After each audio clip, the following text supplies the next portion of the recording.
Alors, dans cette petite vidéo, on va voir comment lier deux tables. Donc, en général, je vais avoir les tables sur deux feuilles différentes, mais juste à des fins pédagogiques, on va les laisser sur la même table.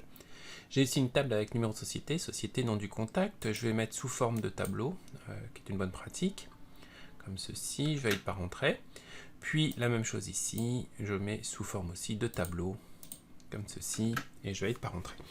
Alors, l'objectif ici, c'est de pouvoir avoir la liste des numéros de société, et puis ensuite peut-être, CTRL plus, eh bien rapatrier le nom de la société ici. Là, on peut faire un recherche X ou un index équiv. Alors, c'est pas trop l'objectif ici. Une manière simple de le faire, c'est d'aller ici, puis d'aller dans Données, Validation de données. Dans Validation de données, on utilise une liste et qu'on va sélectionner ici. Donc ça me donne ici ma liste comme ceci. Donc ça marche assez bien. Le problème qu'on a, c'est que bien on ne voit pas les informations qui sont liées par exemple avec société et puis le nom du contact. Donc il y a une astuce très simple qui permet de créer une liste avec ces informations-là. Et c'est ce qu'on va voir tout de suite. Il va suffire simplement de créer un nom qui va être basé sur ces deux zones-là.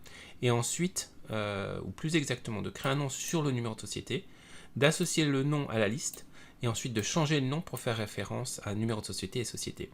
Alors on va le faire ensemble. Je sélectionne ceci.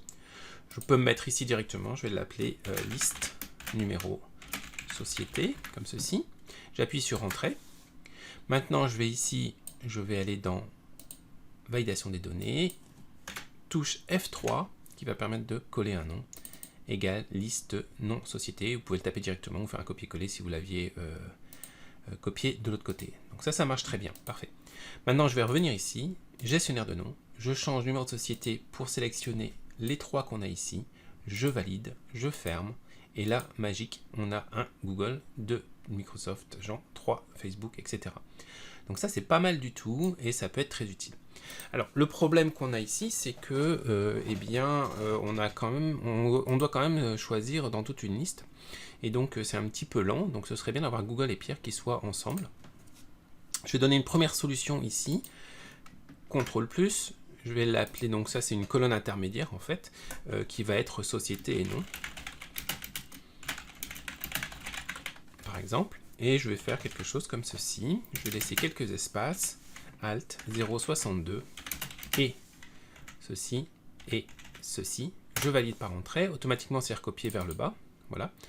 On va peut-être mettre quelque chose ici. Et virgule et comme ceci. Ça, c'est pas mal. Mettre peut-être un espace après la petite flèche. Impeccable. Donc, si je reviens ici, je vois qu'on a bien un Google, deux Microsoft Jean, etc. Donc ça devient assez sympathique. Je retourne dans mon gestionnaire de nom, je change le numéro de la société, je sélectionne uniquement ces deux-là, je valide comme ceci, et donc on a maintenant la liste ici, qui est plus petite, plus facile à lire, et on a toutes les informations. Reste plus que, lorsque je vais sélectionner un, de rapatrier le nom de la société.